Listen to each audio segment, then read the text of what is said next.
Online education में आज हम फणीश्वर नाथ रेणु जी की पंचलाइट कहानी का अध्ययन करेंगे। पंचलाइट कहानी फणीश्वर नाथ रेणु जी की आंचलिक कहानी है, जिसमें उन्होंने बिहार के ग्रामीण अंचल का सजीव चित्रण एवं मनोवैज्ञानिक झलक दिखाने का प्रयास किया है। इस कहानी में ग्रामीण समाज जाति के आधार पर विभिन्न टोलियों में विभक्त है और सभी परस्पर ईर्ष्या द्वेष के भावों से लिप्त है। रेणु जी ने अप्रत्यक्ष रूप से इस कहानी के माध्यम से ग्राम सुधार की प्रेरणा अथवा संदेश दिया है। इस कहानी को समझने से पूर्व बात करते हैं कहानी के लेखक फणीश्वर नाथ रेणु जी के बारे में। फणीश्वर नाथ रेणु का जन्म 4 मार्च 1921 में बिहार के हिंगना ग्राम में हुआ था। प्रारंभिक शिक्षा फॉरबिसगंज तथा अररिया में पूरी करने के बाद इन्होंने मैट्रिक नेपाल के विराटनगर के आदर्श विद्यालय से कोइराला परिवार में रहकर की।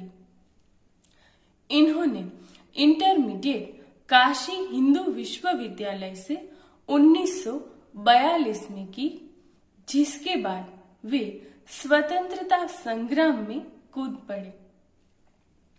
फणीश्वर नाथ रेणु आजीवन शोषण और दमन के विरुद्ध संघर्षरत रहे। इसी प्रसंग में सोशलिस्ट पार्टी से जा जुड़े एवं राजनीति में सक्रिय भागीदारी की। 1942 के भारत छोड़ो आंदोलन में भी उन्होंने सक्रिय भाग लिया। 1950 में वे नेपाली दमनकारी रणसत्ता के विरुद्ध सशस्त्र क्रांति के सूत्रधार रहे। 1954 में मैला आंचल उपन्यास प्रकाशित हुआ और उसके बाद हिंदी के कथाकार के रूप में उनको अभूतपूर्व प्रतिष्ठा मिली। उन्होंने जयप्रकाश नारायण आंदोलन में भी सक्रिय भागीदारी की और सत्ता द्वारा दमन के विरोध में पद्मश्री का त्याग कर दिया। फणीश्वर नाथ रेणु जी ने हिंदी में आंचलिक कथा की नींव रखी। समकालीन कवि सच्चिदानंद हीरानंद वात्स्यायन अग्ने उनके परम मित्र रहे। उनकी अनेक रचनाओं में कटिहार के रेलवे स्टेशन का उल्लेख मिलता है। इनकी लेखन शैली वर्णनात्मक थी, जिसमें पात्र के प्रत्येक मनोवैज्ञानिक सोच का विवरण ध्यानाकर्षक तरीके से किया होता है। इनकी लेखन शैली प्रेमचंद से काफी मिलती थी और इन्हें आजादी के बाद के प्रेमचंद की संज्ञा भी दी जाती है। अपनी कृतियों में उन्होंने आंचलिक पदों का बहुत ही प्रयोग किया है। फणीश्वर नाथ रेणु ने 1936 के आसपास से कहानी लेखन की शुरुआत की। रेणु जी को जितनी प्रसिद्धि उपन्यासों से मिली, उतनी ही प्रसिद्धि उनको उनकी कहानियों से भी मिली। ठुमरी, अगिनखोर, आदिम रात्रि की महक, एक श्रावणी दोपहरी की धूप, अच्छे आदमी, संपूर्ण कहानियां आदि उनके प्रसिद्ध कहानी संग्रह है। उनकी कहानी मारे गए गुलफाम पर आधारित हिंदी फिल्म तीसरी कसम ने भी उन्हें काफी प्रसिद्धि दिलवाई। कथा साहित्य के अलावा उन्होंने संस्मरण, रेखा चित्र और रिपोर्टाज आदि विधाओं में भी काम किया। उनके कुछ संस्मरण भी काफी मशहूर हुए। ऋण जल धन जल, वन तुलसी की गंध, श्रुत अश्रुत पूर्व, समय की शिला पर आत्म परिचय उनके संस्मरण है। इसके अतिरिक्त वे दीनमान पत्रिका में रिपोर्टाज भी लिखते थे। नेपाली क्रांति कथा उनके रिपोर्टाज का उत्तम उदाहरण है। रेणु जी को जितनी ख्याति हिंदी साहित्य में अपने उपन्यास मैला आंचल से मिली, उसकी मिसाल मिलना दुर्लभ है। इस उपन्यास के प्रकाशन ने उन्हें हिंदी के एक बड़े कथाकार के रूप में प्रसिद्ध कर दिया। तो यह था लेखक फणीश्वर नाथ रेणु के जीवन और साहित्य का संक्षिप्त परिचय। लेखक के परिचय के बाद अब बात करते हैं उनकी इस कहानी पंचलाइट के बारे में। इस कहानी के पात्र है अगनू महतो, जो महतो टोली की पंचायत का छड़ीदार सरदार है। दीवान पंचायत के सदस्य है। फुटंगी साहब ब्राह्मण टोली के सदस्य है। गुलरी काकी मुनरी की मां है। रुदल साहब जो गांव का एक बनिया है।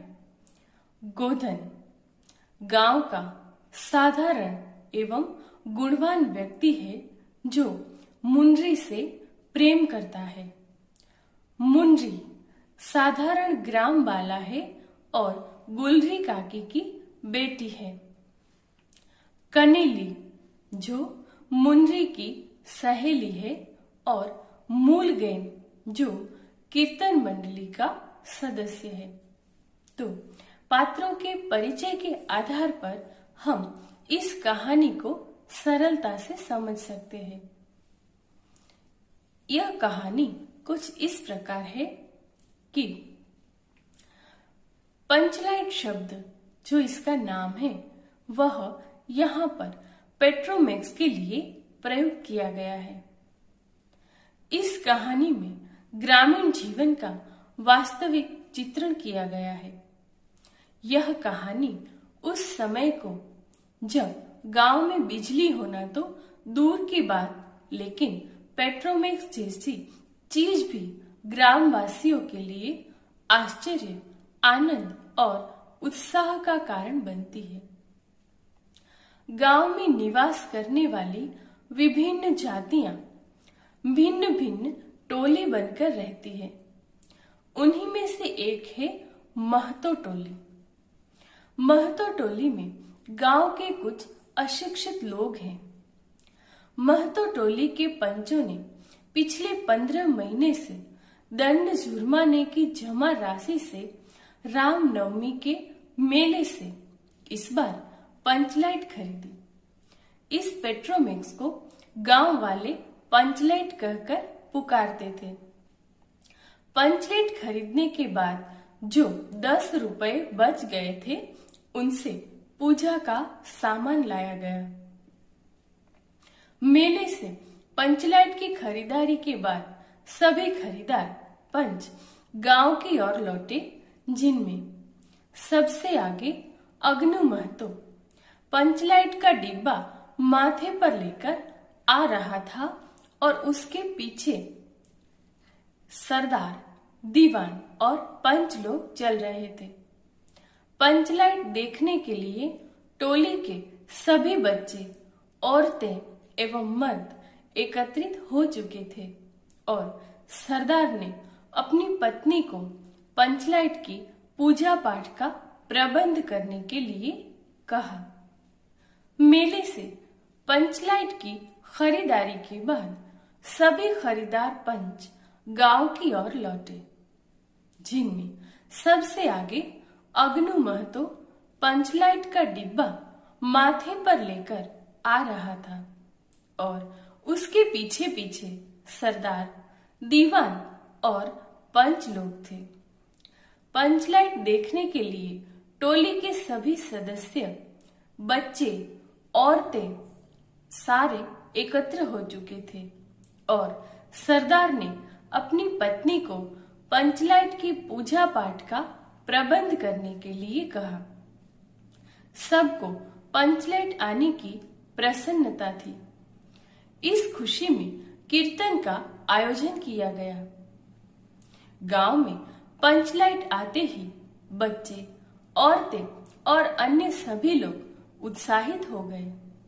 गांव के पंचायत का छड़ीदार अग्नू महतो सभी लोगों को पंचलाइट से दूर रहने की चेतावनी देता है। कहीं अधिक उत्साहित लोग पंचलाइट को किसी भी प्रकार का नुकसान न पहुंचा दे। पंचलाइट आने की खुशी में औरतों की मंडली में गुलरी काकी गोसाई का गीत गुनगुनाने लगती है तो छोटे छोटे बच्चे उत्साह के कारण हुड़दंग करना शुरू कर देते हैं। टोली भर के लोग सरदार के दरवाजे पर आकर पंचलेट की रट लगाने लगते हैं। थोड़ी देर में टोली के सभी लोग पंचलेट देखने के लिए एकत्र तो हो ही गए हैं। सरदार ने पंचलेट खरीदने का पूरा किस्सा लोगों को सुनाया।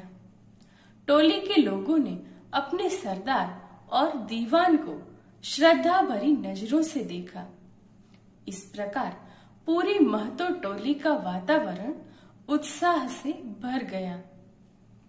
महतो टोली के सभी लोग पंचलेट के आने से अत्यधिक उत्साहित हैं, लेकिन उनके सामने एक बड़ी समस्या यह आ जाती है कि पंचलेट जलाएगा कौन, क्योंकि किसी भी व्यक्ति को पंचलेट जलाना नहीं आता था।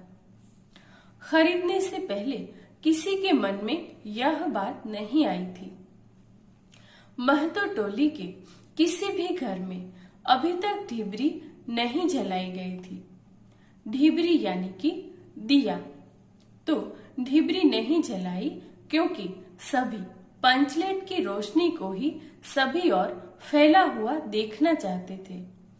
पंचलेट के न जलने से सभी के चेहरे उतर जाते हैं। पंचलेट न जलने की खबर सुनकर राजपूत टोली के लोग ब्राह्मण टोली का मजाक बनाने लगते हैं, लेकिन सबने धैर्यपूर्वक उस मजाक को सहन किया। इसके बावजूद पंचों ने तय किया कि दूसरी टोली के व्यक्ति की मदद से पंचलेट नहीं जलाई जाएगी, चाहे वह बिना जले ही पड़ी रहे। तो यह निर्णय हुआ कि दूसरी पंचायत के आदमी की मदद नहीं ली जाएगी।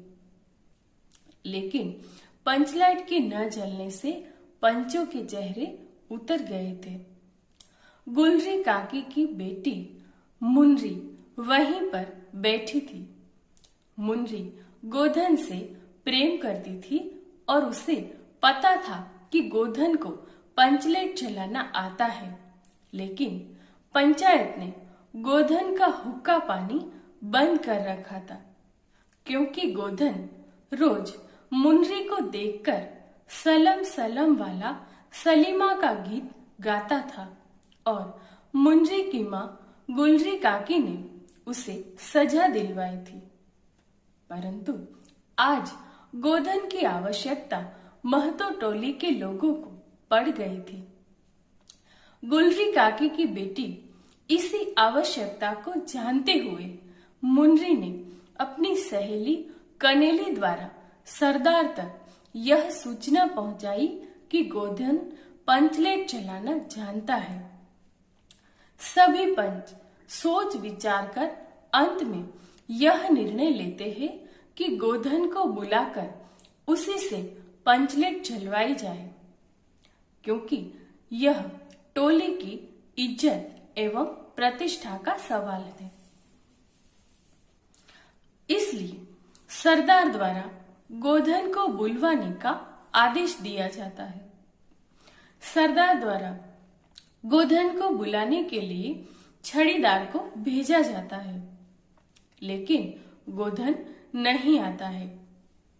उसके बाद गुलरी काकी खुद गोधन को मनाने जाती है तो वह मान जाता है और पंचलेट चलाने के लिए तैयार हो जाता है। सर्वप्रथम वह पंचलेट में तेल भरता है और पंचलेट चलाने के लिए स्पिरिट मांगता है, लेकिन पंच स्पिरिट खरीदना ही भूल गए हैं और अब स्पिरिट न होने पर एक बार फिर से टोली के लोगों के चेहरे मुरझा जाते हैं। लेकिन गोधन तो बड़ा ही होशियार लड़का है। वह स्पिरिट न होने पर गरी अर्थात नारियल के तेल से ही पंचलेट चलाने का प्रयास करता है और धीरे धीरे पंचलेट जलने लगती है। पंचलेट की रोशनी से सारी टोली जगमगा उठती है, जिसे देखकर सभी के चेहरे खिल उठते हैं। कीर्तन मंडली के लोग एक स्वर में महावीर स्वामी की जय ध्वनि करते हुए कीर्तन शुरू कर देते हैं। इस प्रकार पंचलेट जलाकर गोधन सबका दिल जीत लेता है। गोधन ने जिस होशियारी से पंचलेट को जला दिया था, पंचलेट जलने पर सभी लोगों में प्रसन्नता की लहर दौड़ जाती है। उससे सभी लोग प्रभावित होते हैं। गोधन के प्रति सभी लोगों के दिल का मैल दूर हो जाता है। इस प्रकार गोधन सबका दिल जीत लेता है। मुनरी बड़ी हसरत भरी निगाहों से गोधन को देखती है। सरदार गोधन को बड़े प्यार से अपने पास बुलाकर कहता है कि तुमने जाति की इज्जत रखी है, तुम्हारा 7 खून माफ। खूब गाओ सलीमा का गाना। तो गुलरी काकी गोधन को रात के खाने पर निमंत्रित करती है। गोधन ने एक बार फिर से मुनरी की ओर देखा और नजर मिलते ही लज्जा से मुनरी की पलकें झुक जाती है और यहाँ पर कहानी का अंत आता है। तो आज हमने पंचलाइट कहानी का अध्ययन किया। इस कहानी की समीक्षात्मक चर्चा हम अगले वीडियो में करेंगे। नमस्ते।